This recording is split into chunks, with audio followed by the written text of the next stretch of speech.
Every civilization inherits a memory. Few continue to examine it, fewer still contribute to it. This is Manthan House. Civilization. Power. Thought. Meritats rooted in Bharat.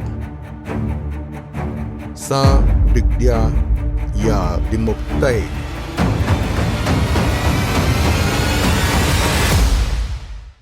Imagine a civilization that forgets its memory.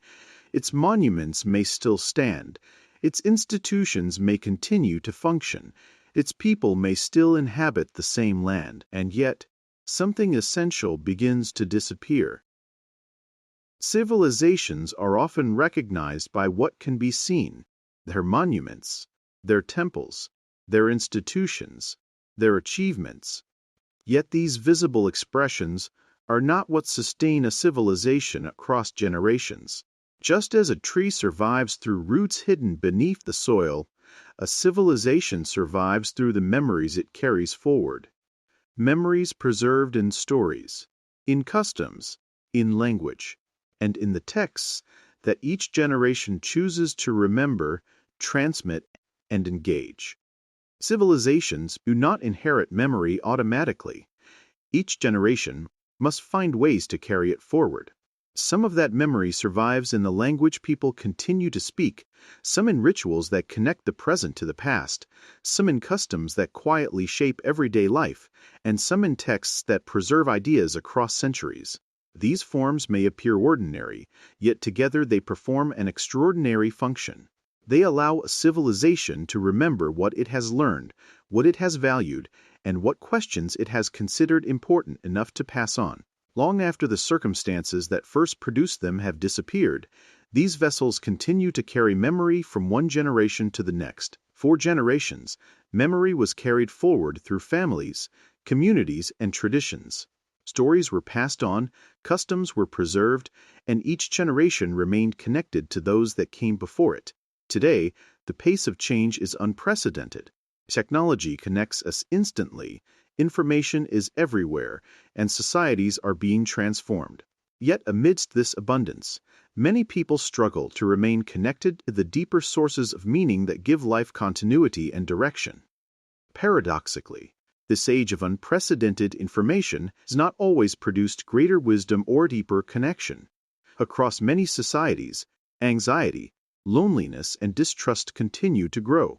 People are more connected than ever before, yet often feel increasingly isolated.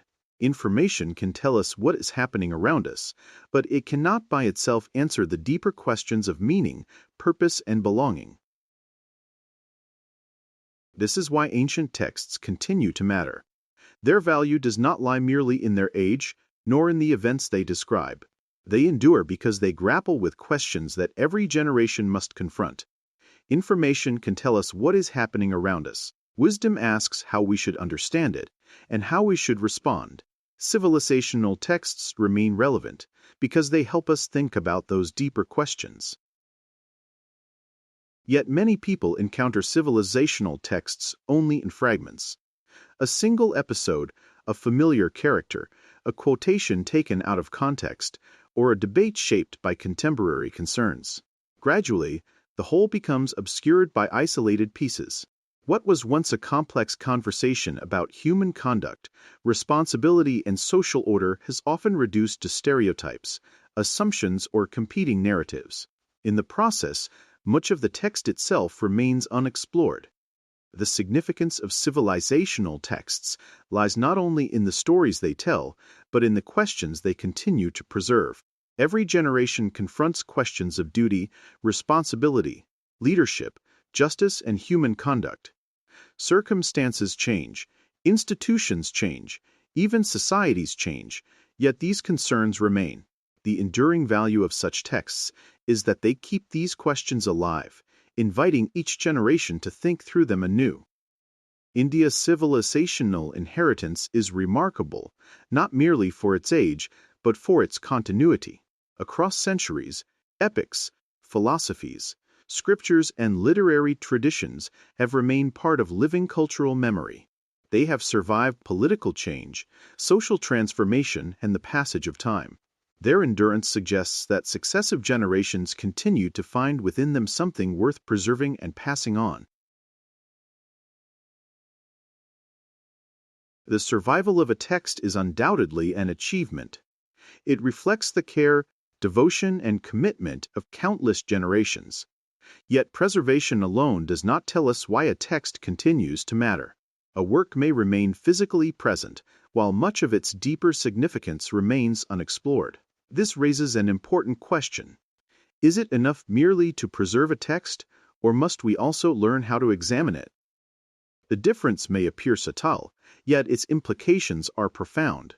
One approach asks what a text says and seeks to remember its conclusions.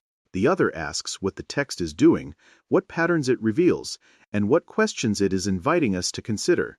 The first preserves familiarity. The second deepens understanding. Both have value, but they are not the same form of engagement. When we remember a text, we become familiar with its stories, its characters, and its conclusions. Familiarity is valuable, but it is only the beginning. Examination takes us further.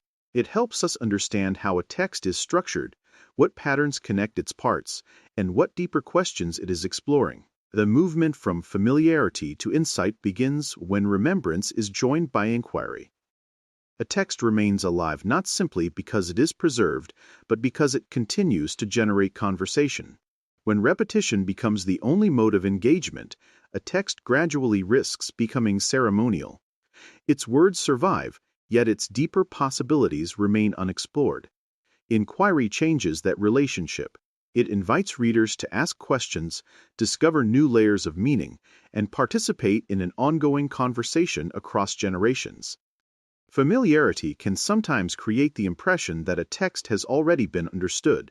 We recognize its stories, remember its characters, and recall its lessons. Yet what is most visible is not always the whole. Beneath the surface may lie patterns that connect seemingly separate events, structures that organize the narrative, and questions that only emerge through careful examination. Recognition is valuable, but it is not the same as understanding. A story can be familiar without being fully understood. We may know its major events, recognize its characters, and recall its conclusions. Yet understanding a text often requires looking beyond the narrative itself. Just as a building can be admired from the outside while its design remains unseen, a text may be remembered in detail while the deeper structures that organize it remain largely unexplored. To recognize the limits of preservation is not to diminish its importance. The survival of civilisational texts across centuries is itself a remarkable achievement. Generations of families, teachers, and communities protected these works, recited them, and passed them on. Without such reverence and continuity, many of these inheritances might have been lost. Inquiry does not oppose preservation. It builds upon the foundation that preservation has made possible. Preservation ensures that a text survives, but survival alone is not the same as understanding. When a civilization limits itself to preserving its texts, they risk becoming symbols rather than sources of insight. Examination changes that relationship. It allows each generation to discover new meanings, ask new questions, and continue the conversation. In this way, texts remain not only remembered, but understood. To examine a text is to move beyond its surface and ask deeper questions. Why has this narrative endured across centuries?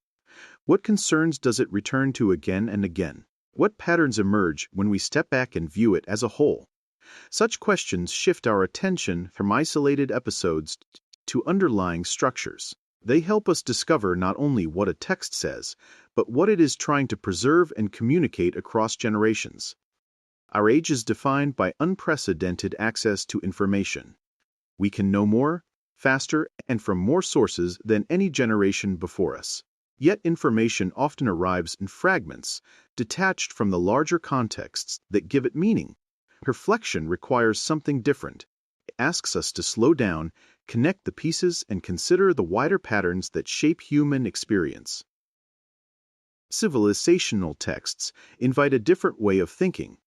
They are not designed for quick consumption or immediate conclusions.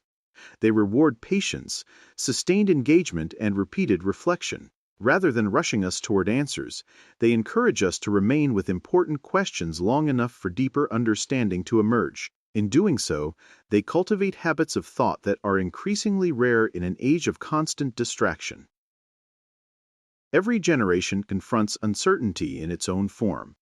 Technologies change, institutions evolve, and societies transform. Yet certain questions continue to return. How should authority be exercised? What constitutes justice? What responsibilities do individuals owe to one another? How is social order maintained, and what guides human conduct? Circumstances may differ, but the underlying questions remain remarkably constant across time. Reverence and inquiry are not opposing paths. Reverence preserves a conversation across generations and ensures that it is not forgotten. Inquiry allows each generation to enter that conversation for itself. One safeguards the inheritance, the other keeps it alive. Together, they transform a text from an object of remembrance into a continuing source of understanding. A civilization flourishes when it preserves its inheritance and continues to reflect upon it. Reverence protects what has been received. Inquiry reveals what remains to be discovered. Together, they ensure that civilisational memory is not merely transmitted across generations, but continually renewed through understanding. Civilizations endure not because they preserve the past unchanged, but because they continue to draw meaning from it. Their inheritance remains alive when each generation engages with it, reflects upon it, and carries the conversation forward. To remember is important, to understand is essential, and to continue thinking with a civilization's inheritance is what keeps it alive. Civilizations endure when memory becomes understanding, and understanding becomes inquiry. At Manthan House, we explore the ideas, texts, and traditions that continue to shape our world. Until the next conversation. Sa digdya ya dimuktai. True knowledge is that which leads to liberation.